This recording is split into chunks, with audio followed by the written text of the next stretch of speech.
Exclusion select कर लें। Exclusion select करके ठीक है, यहाँ पे आपके पास ये जो सर्कल है, ये वाला सर्कल है आपके पास, ठीक है। तो पहले वाला सर्कल भी आपके पास जो है ना, उसकी भी एक्सक्लूजन हुई हुई है, ठीक है।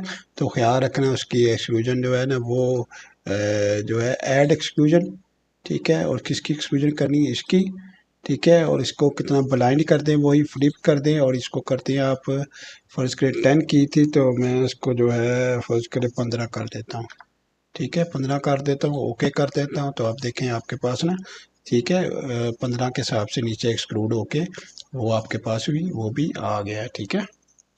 इसकी ना आप डिमेंशन भी आपने ऐड करनी है, ठीक है। ये जो है ना नीचे बैरल जो आपने ये लगाया है, ठीक है, इसकी डिमेंशन भी ऐड करनी है। तो यहाँ मॉडल डिमेंशन है, मॉडल डिमेंशन में चले जाएं, ऐड डिस्टेंस करें, इसको सेलेक्ट करें। तो उसके बाद जो है जहाँ भी आपने डिमेंशन मार्क करनी है वहाँ पे क्लिक कर दें, तो आपके पास डिमेंशन आ जाएगी। ये देखिए यहाँ पे